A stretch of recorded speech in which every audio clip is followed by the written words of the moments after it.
Assalamualaikum warahmatullahi wabarakatuh. Innalhamdalillah nahmaduhu wa nasta'inuhu wa nastaghfiruh wa na'udzu billahi min sururi anfusina wa min sayyiati a'malina may yahdihillahu fala mudilla lahu wa may yudlil fala hadiya lahu. Asyhadu an la ilaha illallah wahdahu la syarika lahu wa asyhadu anna Muhammadan abduhu wa rasuluhu la nabiyya ba'dah. Allahumma shalli ala Muhammad wa ala alihi wa ashabihi wa tabi'ahum bi ihsan ila yaumiddin amma ba'd. Para pemirsa yang insyaallah dirahmati Allah Subhanahu wa taala, pada kesempatan kuliah kali ini saya akan coba menjelaskan sedikit atau sebagian dari materi manajemen strategis yang insyaallah bermanfaat untuk baik untuk keluarga maupun untuk organisasi lainnya. Dalam manajemen strategis, kita kenal ada istilah visi dan misi. Ini nanti mungkin ini yang akan kita bahas terlebih dahulu ya. Kemudian nanti juga dikenal dengan istilah analisis SWOT, analisis tentang strength, weaknesses, opportunity dan threat. Jadi bagaimana strength itu kekuatan, weaknesses itu kelemahan, opportunity itu peluang, dan threat itu adalah ancaman. Nanti kita melakukan pembahasan ini, mudah-mudahan bisa lebih lengkap dan cukup ya untuk bisa dipahami. Kesempatan kali ini kita mulai dari pengantar bahwa yang disebut dengan manajemen strategis, manajemen strategis terdiri dari dua kata atau disusun dari dua kata. Dia memuat dua konsep. Yang pertama adalah yang disebut dengan manajemen. Manajemen yang kedua adalah strategis atau strategis. Entah mana yang betul strategis atau strategis. Penggunaannya kadang-kadang terbolak-balik, tapi yang jelas kita akan coba jelaskan. Yang pertama adalah manajemen. Manajemen itu dalam pengantar ilmu manajemen dan pembahasan di kuliah manajemen di perguruan tinggi, manajemen itu dikenal dengan dua pendekatan. Satu sebagai sebuah ilmu, yang satu sebagai sebuah seni. Jadi manajemen itu bisa dikatakan sebagai ilmu maupun sebuah seni. Kalau dikatakan sebuah ilmu, maka dia adalah ilmu yang mempelajari suatu organisasi, tata kelola sebuah organisasi. Biasanya dia itu membahas ada dasar-dasar manajemen, unsur-unsur yang memuat manajemen itu unsur perencanaan, planning, kemudian ada unsur organizing, pengerjaan atau pengelolaan, kemudian ada actuating, pelaksanaannya, kemudian ada controlling, itu pengawasan, termasuk di dalamnya adalah evaluasi. Kita tidak akan terlalu membahas detail unsur-unsur ini, tapi secara sekilas adanya perencanaan, pengorganisasian atau penyusunan organisasi, termasuk di dalamnya adalah penyusunan struktur dan pengelolaan program-program. Kemudian ada pelaksanaan, yang terakhir adalah pengawasan dan evaluasi. Itu manajemen secara keilmuan.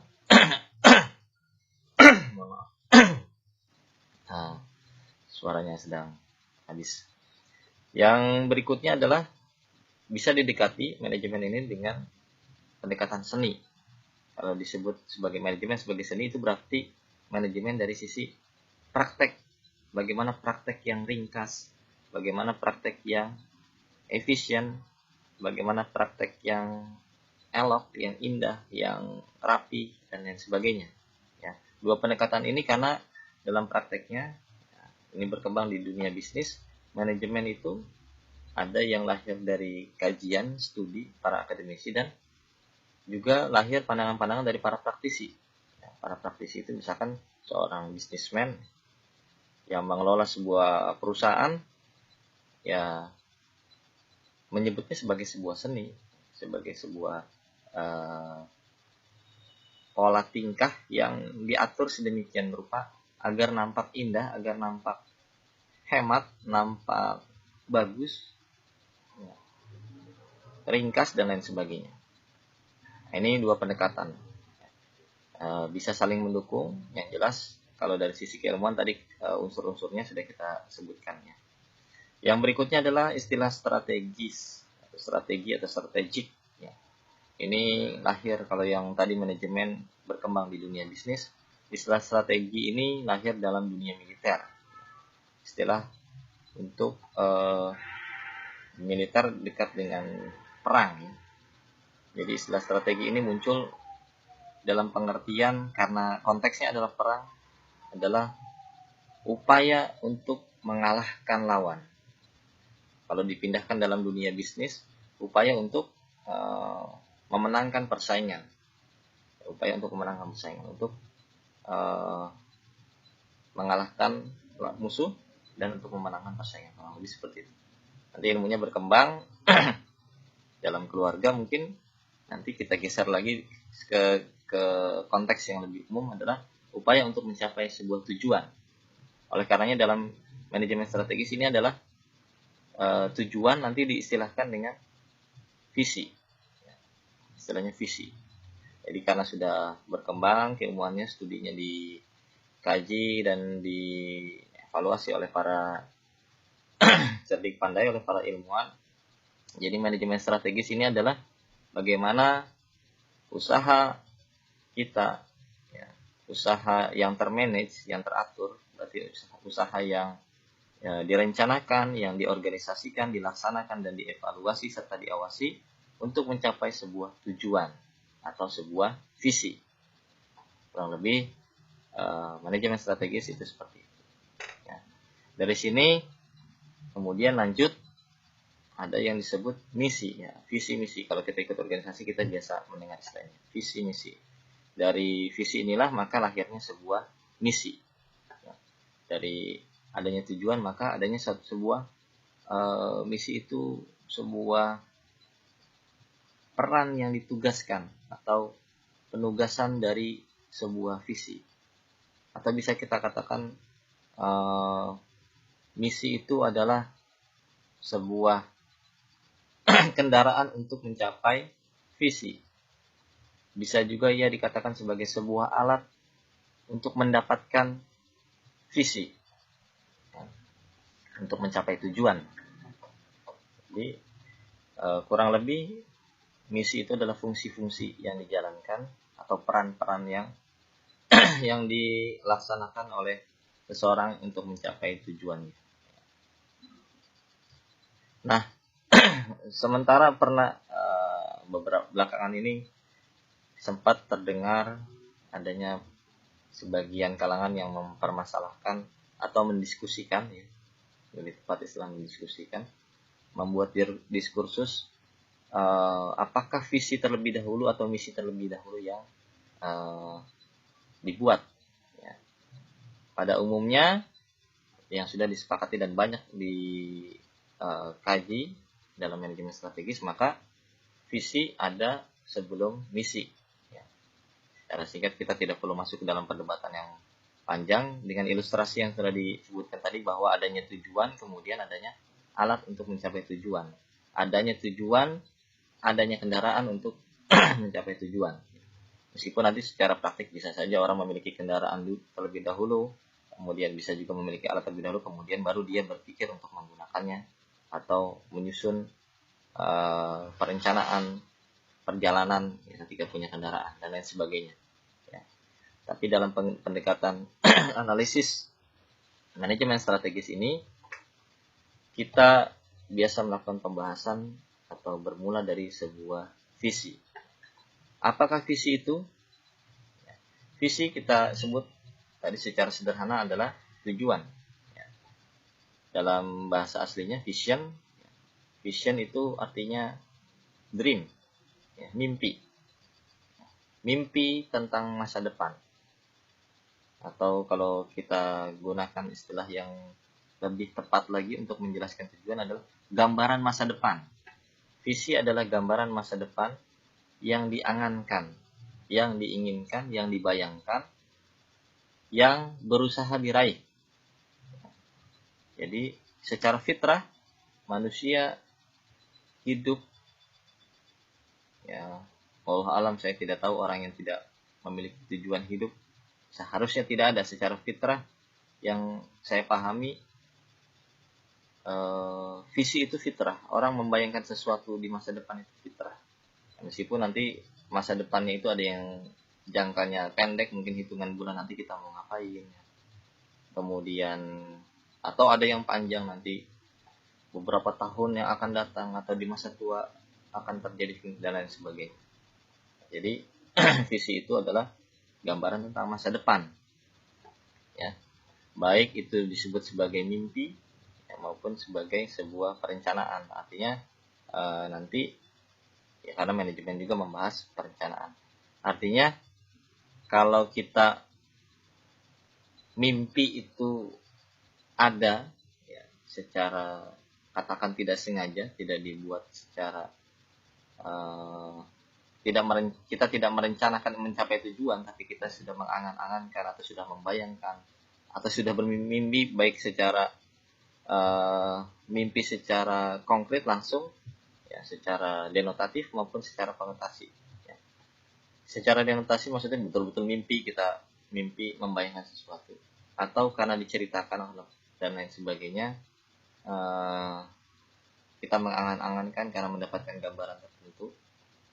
Kita yang sederhana, misalkan kita melihat orang rekaman ibadah haji, kemudian kita ingin pergi haji, ya seperti itu, ingin pergi ke sana. Atau kita diceritakan tentang sesuatu, kemudian kita ingin ke sana, kurang lebih seperti itu.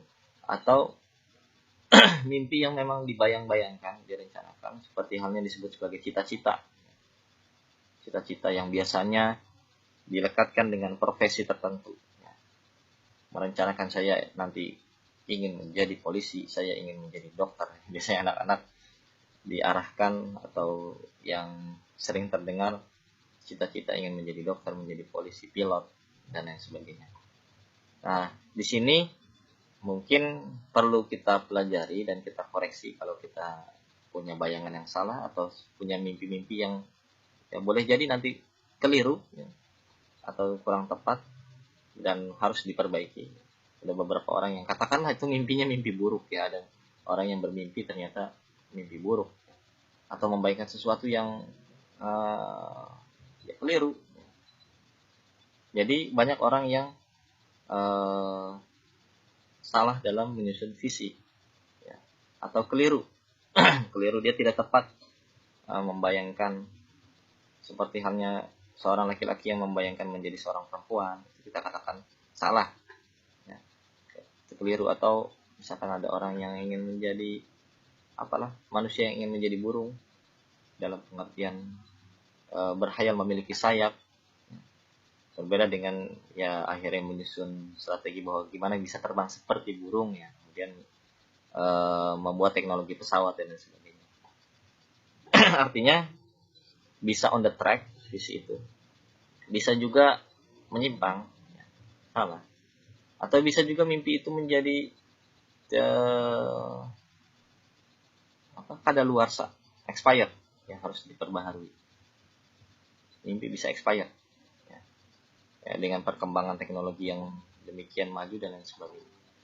Atau mimpi bisa muncul belakangan, diperbaharui karena munculnya keadaan kondisi sosial yang baru, munculnya profesi-profesi baru ya. Sebagai contoh sederhana, misalkan dulu tidak mungkin ada orang yang membayangkan menjadi seorang YouTuber ya, artis YouTube.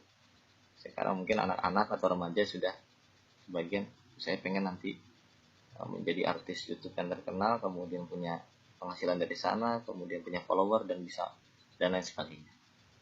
Itu mimpi yang muncul belakangan karena situasi. Nah, sebenarnya gimana sih cara menyusun visi itu? Visi itu harus memuat ya, visi yang baik itu harus memuat dua aspek. Dan memang aspek-aspek inilah yang sebetulnya menyusun sebuah visi. Aspek apa itu? Yang pertama adalah aspek rasional. Ya. Visi disusun atau tersusun dari sesuatu yang rasional. Maksudnya seperti apa? Aspek rasional itu aspek di mana suatu tujuan atau mimpi tadi katakan seperti itu, gambaran masa depan itu bisa dinalar, bisa dihitung, bisa dicapai.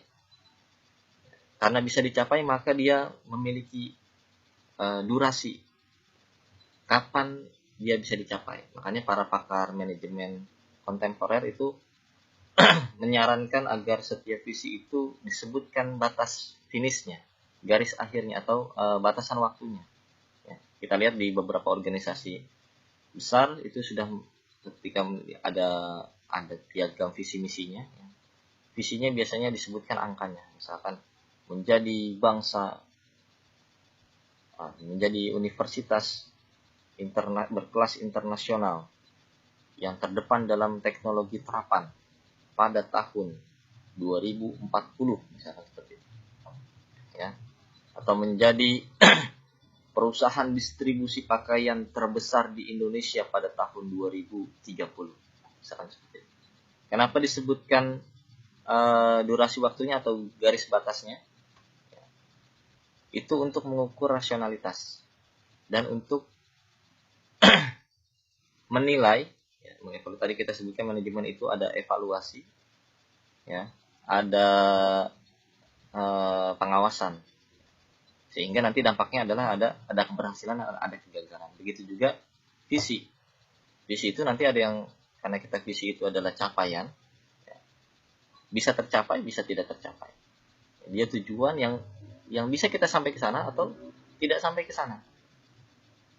Maka secara rasional harus ditentukan, ya, mimpi-mimpi kita misalkan itu harus dibuat, ya, dalam bahasa perencanaan yang dikenal, ya, perencanaan jangka pendek, jangka panjang, ya, satu lagi kata orang Sunda jangka imah, ya, untuk di rumah, bekal untuk di rumah. Jangka pendek dan jangka panjang, jangka menengah. Jadi dari situ bisa kita lihat, ya, tahapan-tahapan, atau secara personal, misalkan kita secara personal kita memiliki, nanti saya kalau sudah, nanti saya lulus SMA, nanti saya setelah lulus kuliah, nanti saya setelah menikah, saya ingin memiliki 5 orang anak, saya ingin memiliki perusahaan, di usia 40 saya ingin melakukan ini dan lain sebagainya. Jadi ada batasan-batasan. Batasan ini lebih baik daripada sekedar misalkan saya pengen jadi pedagang yang sukses, nah, dibandingkan dengan pernyataan visi yang menyebutkan misalkan saya akan menjadi pedagang pakaian yang sukses di usia 40 tahun, nah, misalkan seperti itu, ya, atau saya akan menjadi mahasiswa yang terbaik dengan saya akan lulus dengan nilai cum laude dengan pujian setelah 4 tahun misalkan, atau dalam periode 3,5 tahun, atau disebutkan usianya pada usia 22 tahun. Saya harus sudah mendapatkan gelar doktor pada usia 25 tahun misalkan. Nah, ini salah satu aspek dalam visi, ya. Tentunya visi bisa diukur, ya, dalam berapa kali perencanaan, dalam beberapa kali program dia bisa tercapai. Apa saja tahapan-tahapannya, kan ada capaiannya. Sehingga visi harus rasional, ya, rasional. Jadi misalkan gitu, kita katakan sebagai contoh, ya, saya sering memberi contoh kepada mahasiswa ilustrasi misalnya, bisa nggak kita memiliki visi saya akan menguasai Amerika dan akan menjadi pemimpinnya, artinya menjadi presiden Amerika, bisa nggak? Nah, tinggal kita lihat, memungkinkankah orang Indonesia menjadi presiden ikut pemilu di Amerika, atau kita orang Indonesia pindah ke warga negara menjadi warga negara Amerika kemudian ikut kontes pemilu di sana, atau bisakah kita misalkan menaklukkan, memerangi negara Amerika kemudian menjajahnya dan lain sebagainya. Ini sebagai contoh, ya, ilustrasi. Kalau memungkinkan secara rasional bisa, maka masih bisa. Tinggal nanti rentan waktunya apakah bisa kita wujudkan pada rentang waktu usia kita ukur. Kalau nggak rasional, ya tidak bisa kita rencanakan, artinya tidak masuk arena manajemen. Mungkin bisa dengan pertolongan Allah. bahasa yang sering berkembang di kalangan keluarga-keluarga muslim akhir-akhir ini. Saya sering mendengar misalkan anak saya akan menjadi penakluk Roma misalkan, seperti Muhammad Al-Fatih dan lain sebagainya, atau menjadi tentara khilafah dan lain sebagainya. Nah, ini sebagai contoh, kalau dia bisa diukur, kapan dia bisa dibayangkan langkah-langkahnya, maka sah dan bisa menjadi visi. Tapi yang terbaik adalah menentukan batas akhirnya tadi.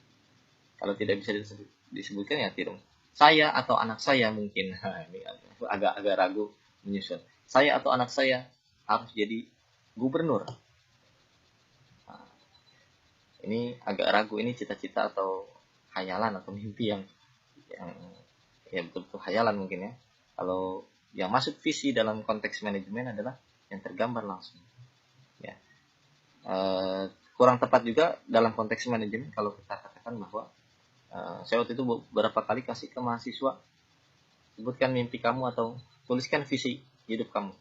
Ingin masuk surga itu bisa terukur, ya harus disebutkan ukurannya. Tapi dalam konteks manajemen dia menjadi kurang pas. Secara umum dalam konteks kehidupan betul kita akan masuk surga. Ini kalau secara manajemen, salah satu syarat untuk masuk surga adalah meninggal, maka kalau harus mengupayakan meninggal. Bisa saja dia mengupayakan mati syahid misalkan, karena sudah berangan-angan ingin mendapatkan surga misalkan. Seperti itu. Tapi perencanaannya konteksnya karena konteks rasional, kalau yang tadi mungkin sifatnya suprarasional, yang membayangkan sesuatu yang lebih, dan itu tidak salah dalam konteks kita sebagai seorang muslim, tidak salah dan bahkan itu memang harus ada. Tapi dalam praktek keduniaan itu menjadi kurang pas atau kurang relevan, apalagi untuk dikelola dalam pengertian manajemen tadi. Kalau perihal kita kembali kepada visi tadi, aspek yang pertama adalah aspek rasional. Aspek rasional ini berarti tadi hasilnya adalah ketercapaian atau ketidaktercapaian, sukses atau gagal. Yang kedua, aspek penyusun visi adalah aspek emosional.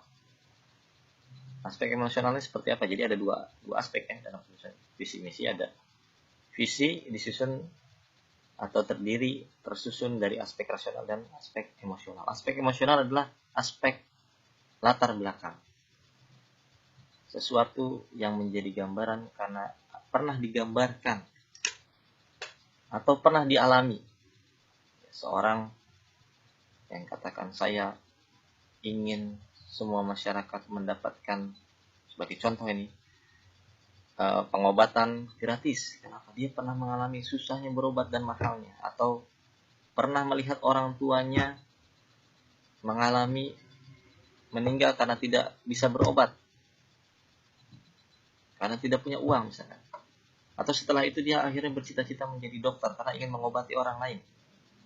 Kenapa? Karena punya pengalaman. Aspek emosional, dia terlibat perasaan dengan apa yang dia gambarkan, apa yang ingin menjadi tujuan. Terlibat secara emosional, punya perasaan, punya pengalaman. Ya. Dalam konteks yang lebih luas bisa aja pengalaman itu pengalaman spiritual.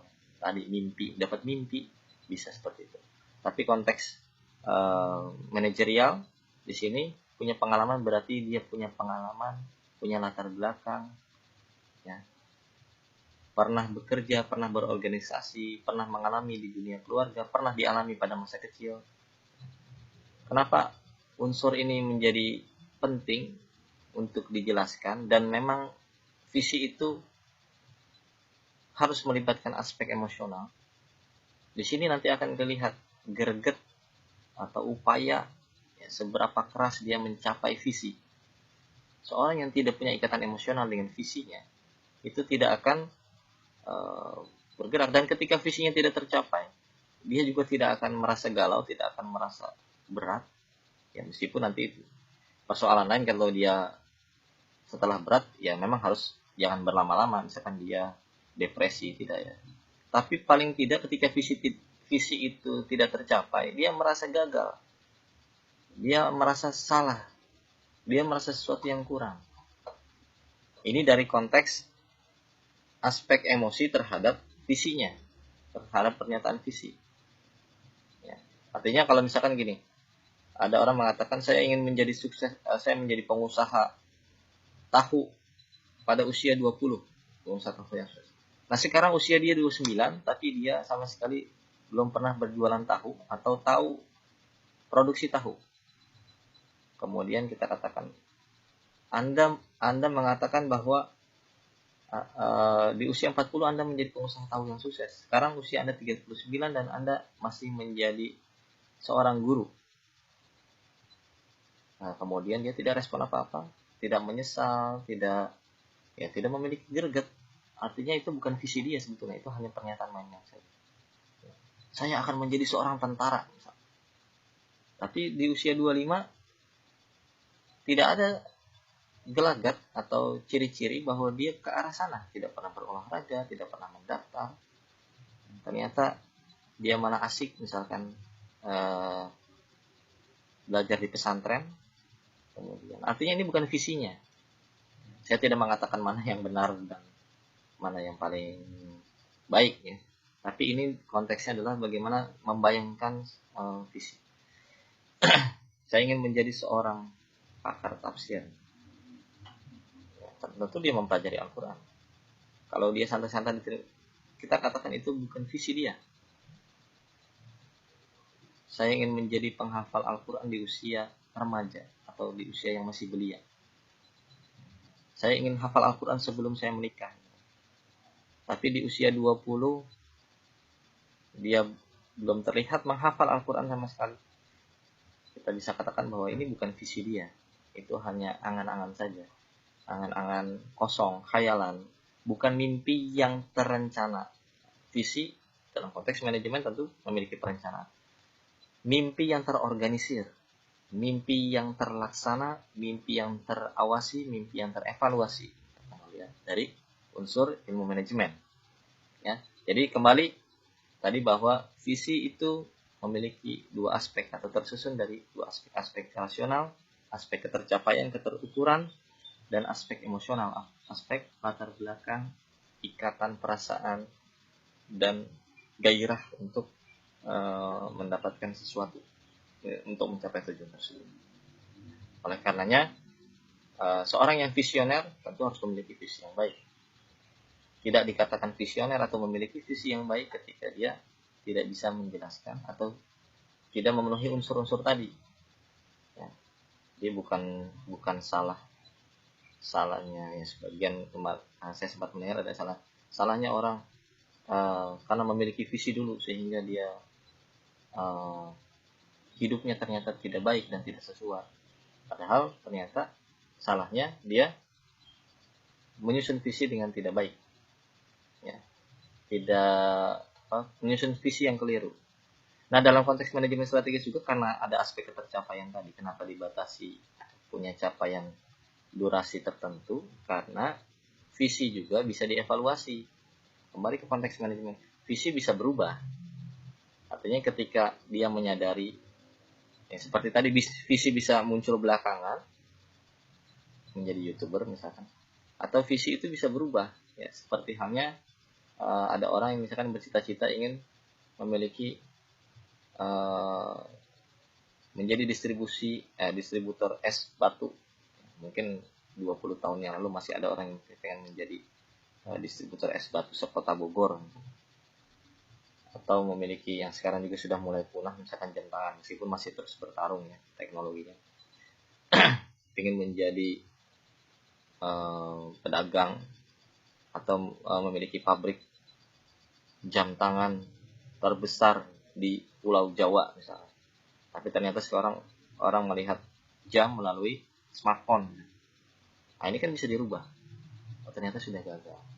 Pengen memiliki warnet terbanyak di kota Jakarta, ternyata orang sekarang memiliki akses internet, wifi, dan lain sebagainya.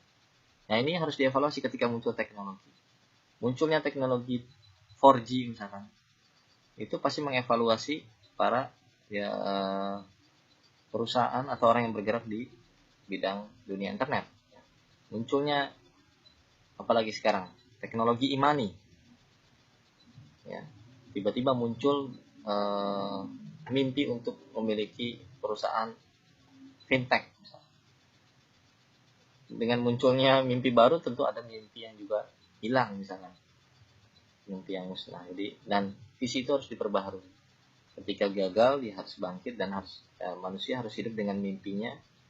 Dan dalam konteks ini, dalam perspektif manajemen strategis, mimpi itu harus baik, terencana, memiliki unsur-unsurnya.